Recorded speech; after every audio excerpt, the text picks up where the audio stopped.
గొర్రెలు అంటే మామూలుగా సాధువుల్లాగా లేకపోతే కాశీలో అట్లా ఇట్లా అలాంటి ప్లేసుల్లో ఉంటారు.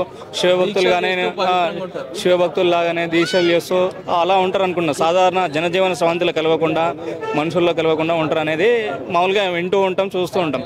చాలా తక్కువ ఎక్కడైనా మనం శివరాత్రి కానీ ఇంకోటి అలాంటి సందర్భాల్లోనే టీవీలో అక్కడక్కడ చూస్తుంటాం. ఈ లేడీ అఘోరి అనే వ్యక్తి మరి లేడీనా జెండా వాళ్ళు నిర్ణయించుకోవాలి. వచ్చేసి శ్రీవర్షిణి అనే అమ్మాయి కూడా మేము ఇద్దరం పెళ్లి చేసుకున్నాము, మేము పిల్లల్ని దత్త తీసుకుంటామని చెప్పేసి అంటున్నారు. అసలు అఘోరీలు నిజంగా పెళ్లి చేసుకుంటారు? అసలు లవ్ ఇలాంటివి ఉంటాయి? అమ్మాయి ఇలాంటివి ఉంటావా?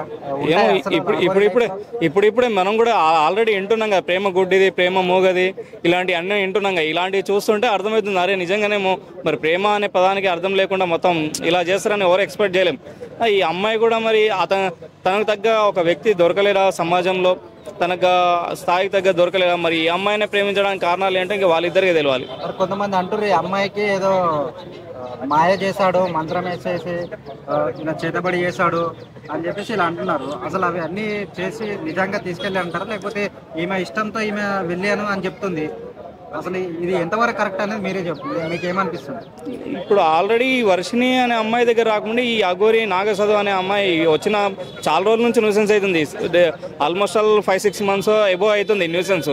అక్కడక్కడ చాలా మంది మీద కొట్టడము, తిట్టడం, పోలీసుల మీద తిట్టడం ఇలాంటి చర్యలు చేస్తున్న ప్రభుత్వాలు కూడా కొంచెం యాక్షన్ తీసుకొని వీళ్ళని ఏదో శిక్షించి లేదా జైల్లో వేస్తే, లేదంటే ఆ నాగసాధువులు ఎక్కడైతే ఉంటారో అక్కడికి వెళ్ళిపోమని చెప్పేదే విధానం ఉండాలి. కాకపోతే ఈ మనుషులకనే ఫ్రీడమ్ ఒకటి ఉంది కదా, స్వేచ్ఛ ప్రకటన అనేది ఒకటి ఉంది కాబట్టి ఏదైనా మాట్లాడవచ్చు, ఏమైనా చేయొచ్చు. మనుషుల్ని హింసించట్లేదు కదా అనే ఉద్దేశంలో ప్రభుత్వాలు కూడా చూసి చూడనట్టు వదిలేస్తున్నట్టున్నాయి.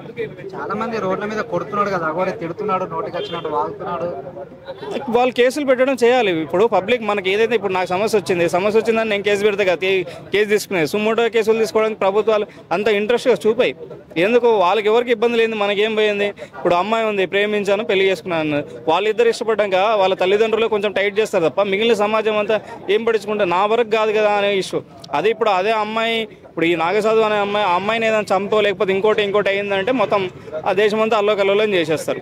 అట్లా ఉంటుంది. న్యూసెన్స్ వాళ్ళిద్దరు ఇష్టపడి ప్రేమించుకుంటున్నారు మేజర్ అని ఒక కాన్సెప్ట్ తోటి వాళ్ళు వెళ్ళిపోవడం జరుగుతుంది.